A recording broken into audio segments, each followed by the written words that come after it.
Mabuhay! I'm Zedric Estrella, the current Cultural Chair for UHFSA, and for Asian American Heritage Month, we're here to figure out, do all Asian American UH students think the same? And now, let's meet our participants. Hi, I'm Esther Lee. I'm 20 years old. Hi, I'm Adrian. I'm 20. Hi, I'm Katrina Hess. I'm 20 years old.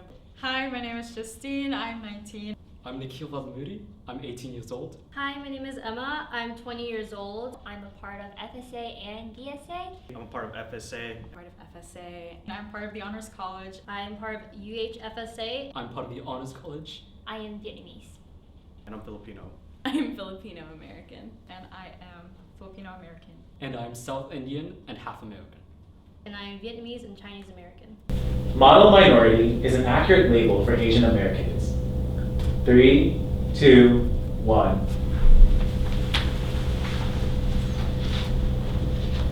I think the term model minority within itself is super problematic. What are we fighting for? I think that it's just something used to kind of pin minorities against one another, and that's something, in fact, the last thing that we need, you know what I mean?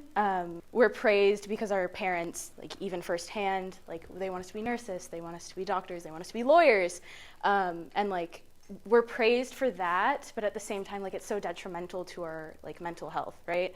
We're oh my God, you guys are the best, y'all are cool at math, but it's well, I was forced into it. Being idolized for something that, in the end, hurts our mental health is not something that I really want to partake in, so.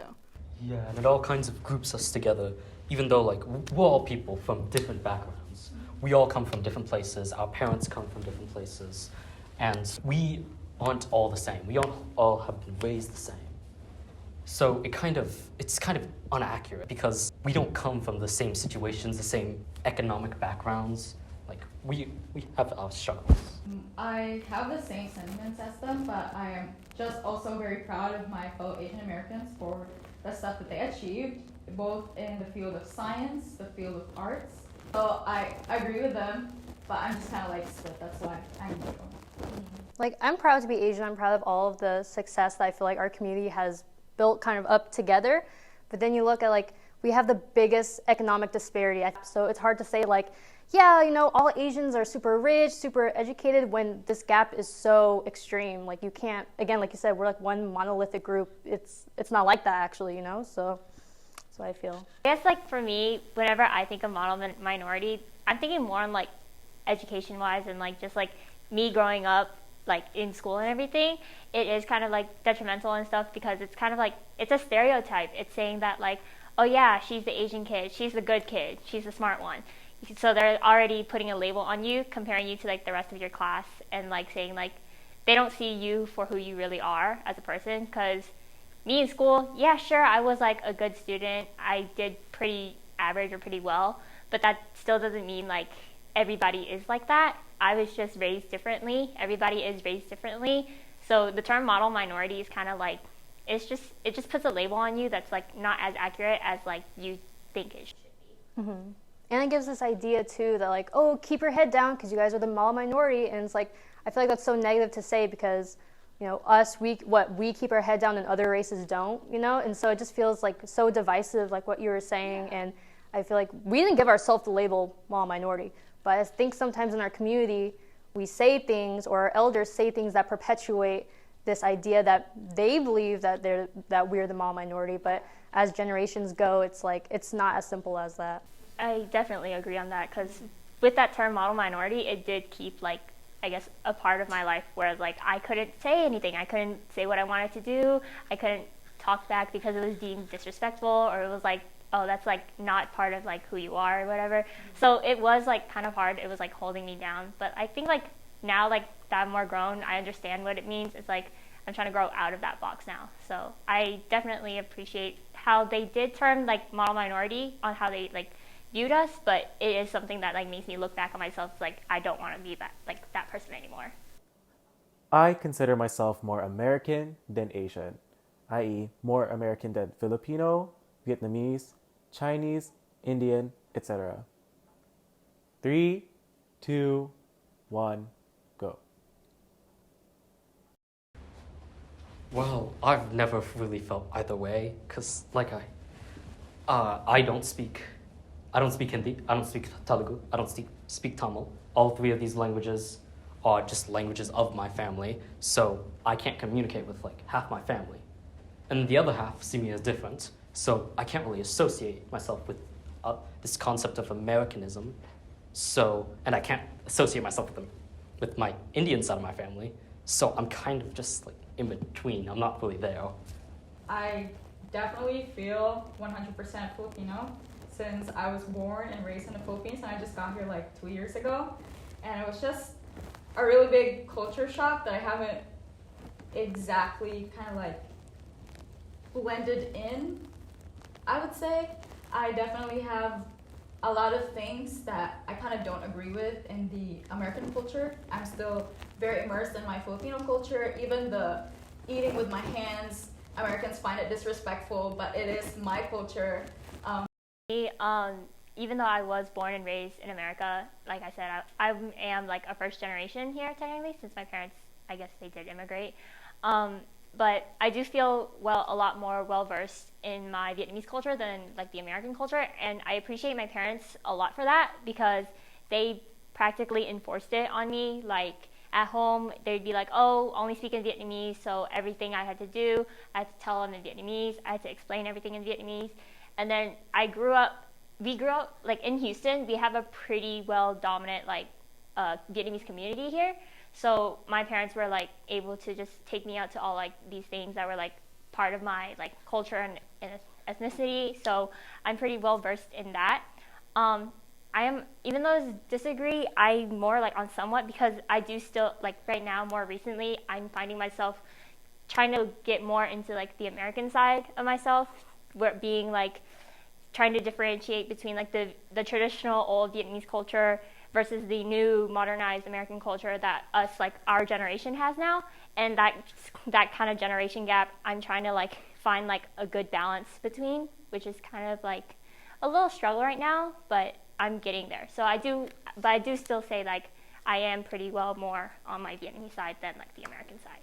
I feel like I'm the opposite of that because like she said like how her parents enforced it in her. I think it was way too enforced within my family that I was like, it's kind of tiring. This is too much effort because like where I was like growing up, I came here when I was 4 years old. So I wasn't surrounded by a lot of other Filipinos. I was mistaken for like being Mexican for a while in elementary school, which is crazy. And I was like, okay, and I'll speak English. And naturally, I still understand and I still speak fluent in Tagalog, but I feel like it's not as important to me compared to like me communicating to my family back in the Philippines where they don't understand English. And even when I do want to practice it, they're like, oh, let me practice my English with you. And it's just like a whole lot of barriers that are like, you're not seeing me as like one of you anymore. More like I'm a subcategory of a Filipino, not even Filipino. You're like, oh, you're American now because you're living in America. And then that's all you do. It's like, well, I'm your family. I should be Filipino. So that kind of distanced myself from thinking, oh, you're more Filipino than American. I think I too find myself in this like gray area where it's like I was kind of the opposite. Like my mom didn't enforce anything into me when she immigrated here. It was very much like acclimate. And so it wasn't until like recently, like in college, where I finally got to like immerse myself into my culture and my roots and kind of explore that. So I agree that I am very Americanized. I too was mistaken for Hispanic for a very long time and even to this day. But yeah, I definitely would consider myself Americanized. I feel like this is like the grayish baseline because man, like I feel like a lot of my life I was like, yeah, I'm American and Vietnamese. But then as I get older, I'm like, you know, if I'm like compared to like my other Vietnamese friends, I'm like, wow, I'm the white one. Yeah, I'm like, course. dang, and it's like you feel so shameful because you're not Asian enough to hang out with the Asians, but you're a little too ethnic to hang out with the white people. So I just feel like my parents did the best they could, but at the same time, I'm like 20, almost about to be 21 now. It's kind of my responsibility to take on my Vietnamese identity. There exists an issue of fetishization/sexualization of Asians. 3, 2, 1.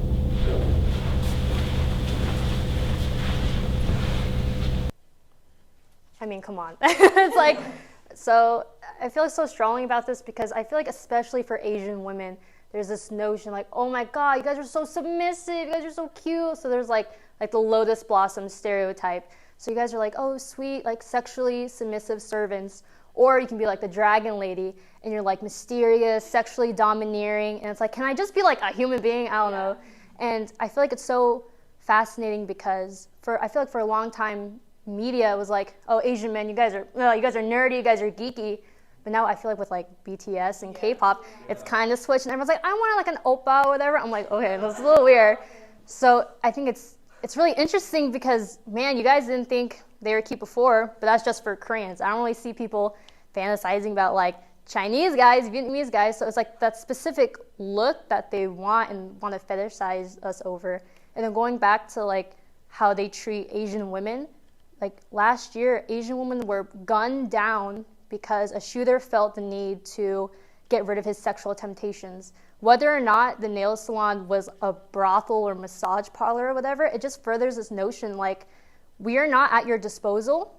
You know, we are more than like your sex toy, your Asian geisha. I feel like it's an unhealthy obsession as well, not even for both like Asian people and for non-Asians, because like with the fetishization and sexualization of us, it's like, oh, you have to look like this.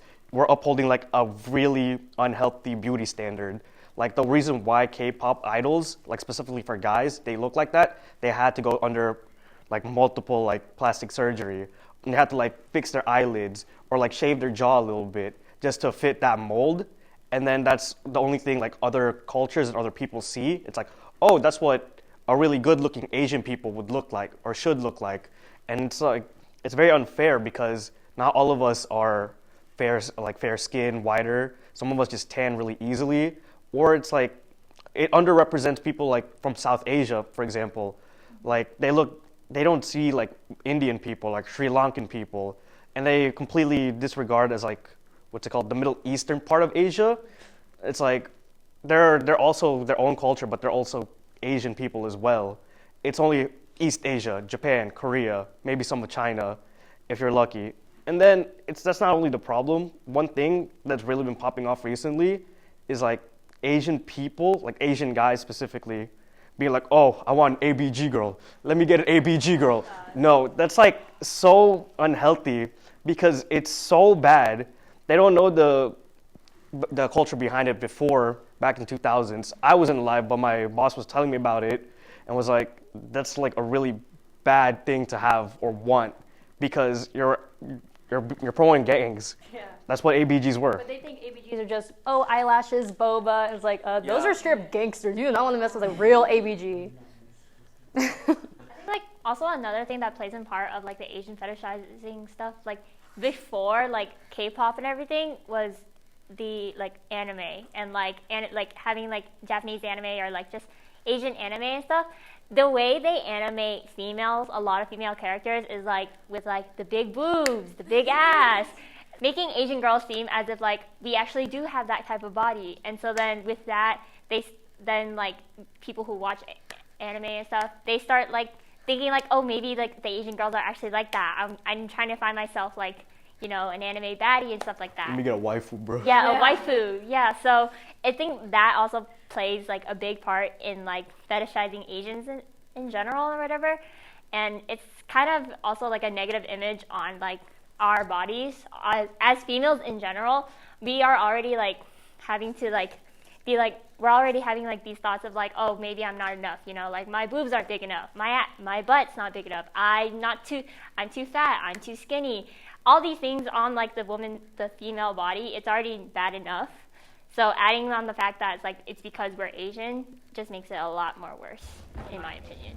And another thing is that in those same like, animes you're mentioning, all the characters are so white, extremely white.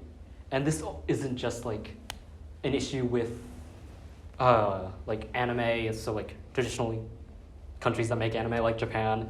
It's also a problem with India and how like all the time in pop culture, it's always whiter skinned people who get the roles. Darker skinned people are passed over constantly. And this is just like a remnant of colonialism. I find it like really disturbing how Asian females or Asian women are sexualized nowadays, because 9 out of 10 of my non-Asian male friends would tell me they would want an Asian girl. And I'm like, why? Because of anime. I see this in anime. I see this in videos, and they just look pretty, and they look light, they look fair, they look nice, they look smooth, and I'm like, nor. Oh, I'd like to add something. This just reminded me of like how a lot of, I've seen it more recently, a lot of like older white males would go to the Philippines, find like some Filipina lady who just like turned 18, or like maybe even younger, and be like, I'm gonna take her home as my wife. And then like they'll have multiples of it and be like, yeah, I divorced her. And then it's not fair, because you're making life harder while you might make life easier for them for a little while, it's making like the whole country look like as a bad thing. It's like, oh, you want to just buy a wife, go to the Philippines, buy a ticket, show your green card, show your whatever, and you get instant citizenship. And it's not all Filipinos are like that. And you have to think too, like, there's this fantasy, but a fact that American GIs would go to these Asian countries for prostitution. Even if these women weren't prostitutes, they would just feel like that the Asian body is theirs, that Eastern bodies are theirs. And then you look at like kind of history with the Page Act of, 1875, I'll just say that. It prohibited like Chinese laborers, especially women, from coming over to the US because they thought we were like prostitutes, that we would carry sexual diseases. So it's rooted in our history, it's in our media, at weird white guys, like they're older. So it's so ingrained at this point. I guess I'll just add, I think that there's like a fair line between like appreciation of Asian culture and there's obsession. And I think recently even historically, it's been like an obsession. And I don't necessarily know where or how to fix that line. But I think acknowledging it and like making everyone know like, hey, not cool. I think that's like the first step of fixing it, hopefully. I chose my major/career path because my family and or parents would approve of it. 3, 2, 1, go. Okay, well, my parents, they cared. They're like, be a doctor, be this and that. I'm like, look, you guys know I'm not gonna be good with blood. There's no point in like hashing this out. And like, I'm a psych and English major. That's like, every Asian like relative, they're like, who majors in English? I'm like, okay, like yeah, you're right, I guess. Who pays that much money to study it? But like, my parents are supportive either way, and they know I'm going into the education field. So they feel like if I'm not a doctor, at least I'm helping society in some way. But really with my major, they were not going to influence me in any way. I feel like I'm neutral because I'm a computer engineering major, but the thing, engineering is what really got my parents to be like, yeah, sure, whatever, right? But in reality, I can just jump around to whatever I want to do, what I want to program. I can work on like my own time whenever I feel like it. I didn't really care what they thought, because I used to play a lot of games, and I still do. So that's why I went to something with computer, because then I can do something I still like, and without caring whatever my parents feel. And because now at this point of my life, I see I don't have to go to school 4 years to do what I like. I can do whatever I like whenever I start, like with clothes, for example. That's something they would never approve of, and I've already mentioned it to them recently. And they're like, at this point, no, you can't do that. But I still go against it. For me, it wasn't necessarily something that they enforced. It was more like I was just kind of inspired more to go into the field. So I'm a biology major, so I'm going to PA route, which is like, you're still a doctor, but not really. But so I say like inspired to get into it because my mom works in the medical field. She works as just like a medical assistant at like a small doctor's office. So I would say that yes, they did influence me on it, but it wasn't so much of like a push to get into it. For me, since I was in 3rd grade, my mom gave me 3 choices: doctor, lawyer, engineer, choose one. And so growing up, I always thought I suck at math, no engineering. I don't want to study the law, no law. I'm a little bit good at science, so I guess medicine. But then I got here and I realized there were so many choices, and I thought I was only constricted to like doctor, like I have to be a physician. But then I discovered some other fields in the medicine, and I finally discovered something that I want to do. So, I mean, I did talk to my mom about doing television and media, but she was strongly against it. And so I was like, okay, medicine sounds good, and that's why I'm a bio major. I wonder if they do that because it's like, not in a mean way, but I feel like those are the three professions they know make money. But nowadays you can make, I mean, I don't know if you want to be an influencer or anything, but you can make a lot of money off of that. So the thing about my parents is that they didn't exactly tell me whether to be a doctor, but every year they would buy me like these toy skeletons. And then like a few other times it was a brain. Like it was a pretty cool brain. It was like a jello brain.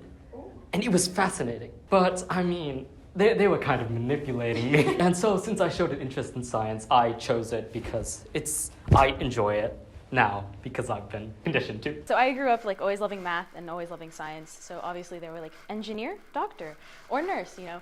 And so I originally went into college. I'm the change my major 6,000 times girl. I came in as comp sci, then switched to nursing because I felt bad.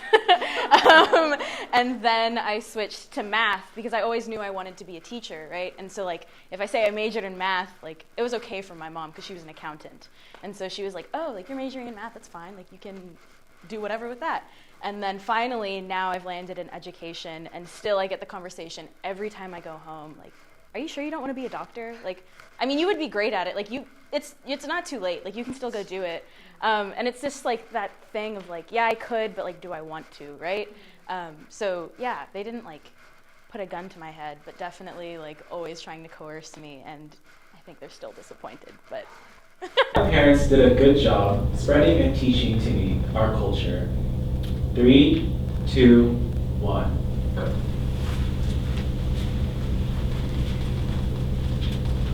So kind of like I mentioned earlier, like my mom immigrated here when she was like 23, married a white man. And like I said earlier, like it was truly just like, hey, acclimate, like truly like just hide. She didn't want anyone to know that I was half like Filipino, and so that created like this like big question mark, I guess, internally. I was like, well, like where do I fit in? Because like eating with my hands, like that was something I got bullied for at school, and like bringing to school like home lunches, like that was something where it was like, okay, like you don't want me to be Filipino, but like I'm learning Filipino mannerisms, I'm learning Filipino, like just things that like you would think are normal, and then you go to school and you're like, oh, that's not normal. Like Question. Oh yeah. Did you bring shrimp chips to school? Yeah, I did. Did they think they were French fries? I did. Yeah, they all made fun of me, dude. It was they ate it and they were like, oh, this is disgusting. No, yeah, definitely. So, like, no diss to my mom. I know she was just trying to do the best. But yeah, it's definitely created this big, like, hole, I guess, especially as I get older, because it's like trying to figure that out now without her guidance. So. That's how I feel. My parents did the best they could, but it just wasn't like language wasn't a priority for them. But sometimes I feel like it's a give and take with them being so Americanized. Like, yeah, I don't really speak a lot of Vietnamese, but we care about mental health, and we talk about, like, I can tell my mom anything, and not every Asian, like, mom and daughter relationship.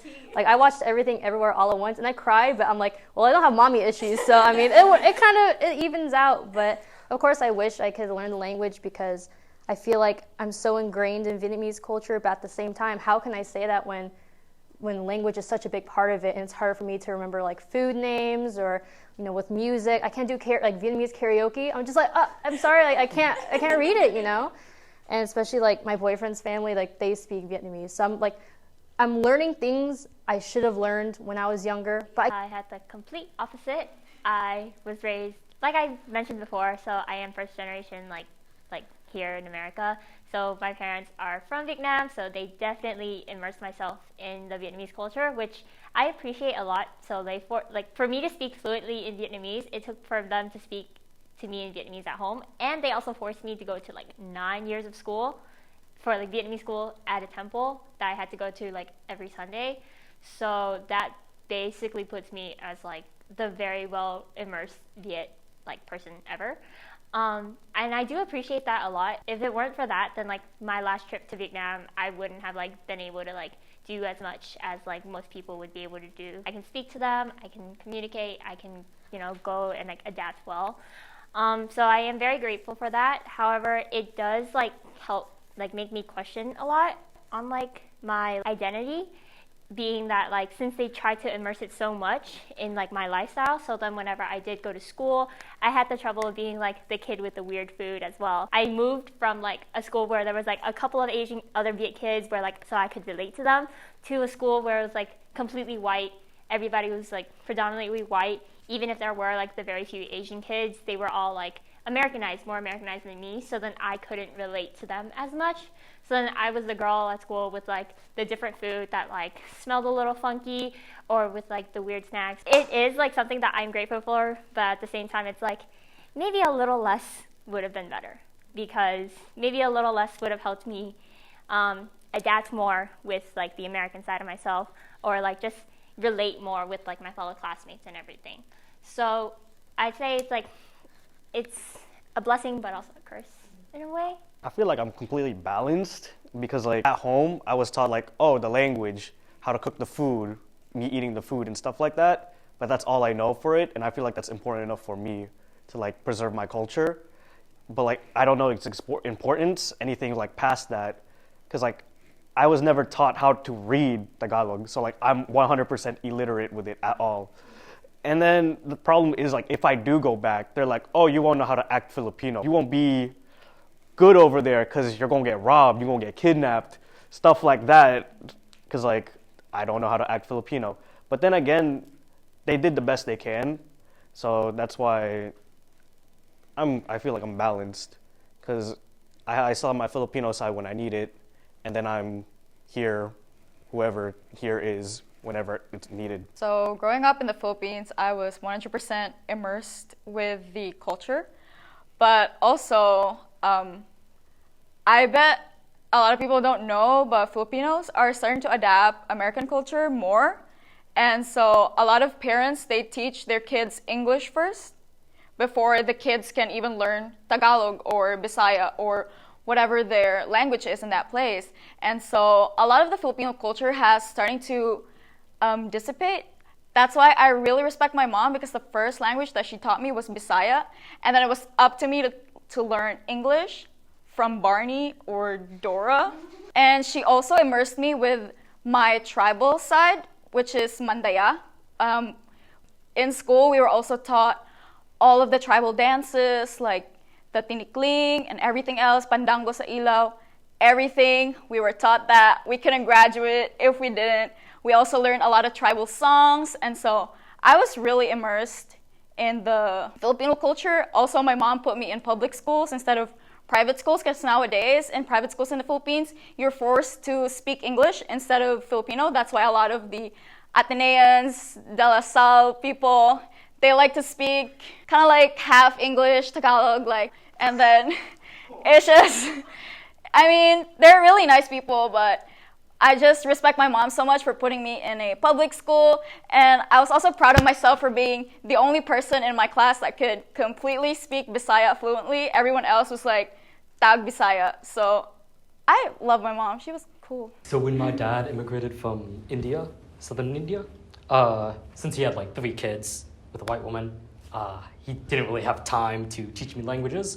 But what he did do is he would teach me all about all the gods of Hinduism, all the customs, all the many different parties, and he would take us to the temple. What he did do though, like my favorite thing, is that he would take these old children's books from Indian history, would read it to me, he would translate it to English for me, and yeah, he would read it to me every single night. So I learned a lot, and that's why I'm a bit more on the Greece side. W dad. Pretty cool.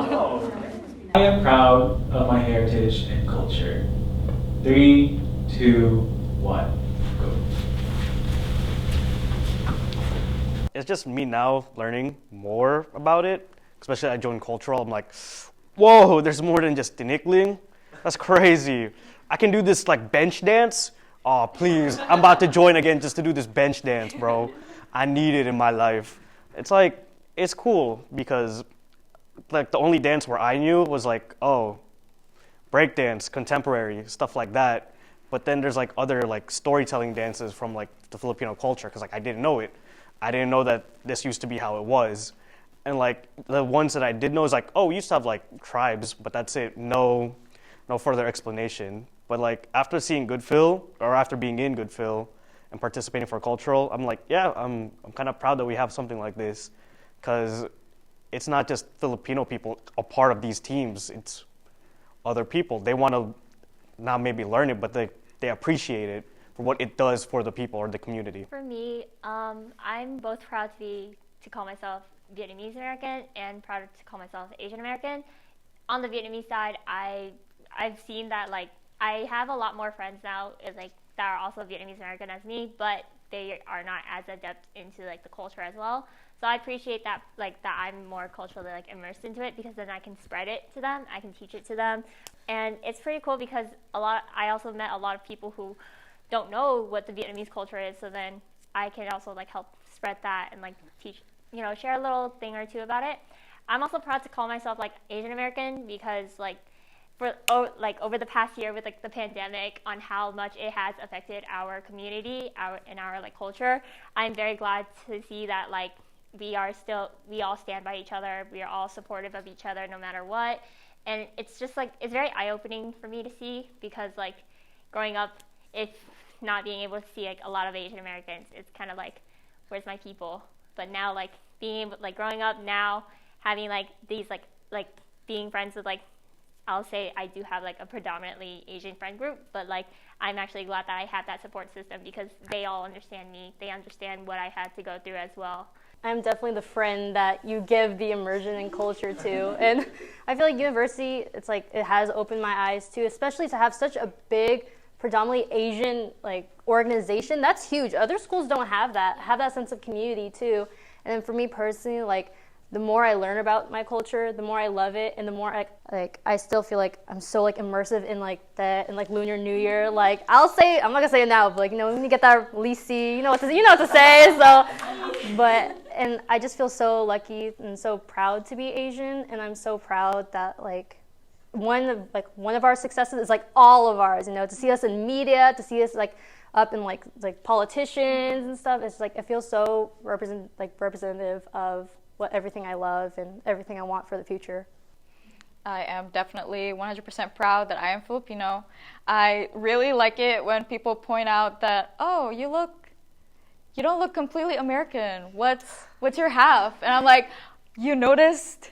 Thank you. Like, I am half Filipino. Thank you so much. And I like it when people tell me that you kind of have an accent. And I'm like, really? You hear it? Like, does it sound Filipino? Like, I just really love Filipino culture. I love being Filipino. I am 100% Filipino. I tell people I am Filipino. Like, I don't try to hide it. People get shocked, but it's okay. I just want to get it out there. My mom, though, she was like, don't tell everyone that you're Filipino because of the Asian hate and stuff. And I was like, no. I am proud to be Filipino. I am definitely going to tell everybody that I am Filipino. I'm a bit iffy on the accent thing because most people, they do the opposite. They get it completely wrong. Like, miles off. They think I'm British. And no, please no. I do not want to be British. I do not want to be British. Not gonna lie, I thought you were really I'm super proud, especially like coming into it. Like I came into college not really knowing who I was and like where my family came from, just because it was kind of like this big secret, right? But yeah, as I've been here, and I'm super thankful, kind of like everyone else has said, like to have this community, especially at the university. It's just been super eye-opening, and it's super great, and I'm really proud to be learning and continue to learn. Unless there's any more comments, we did it!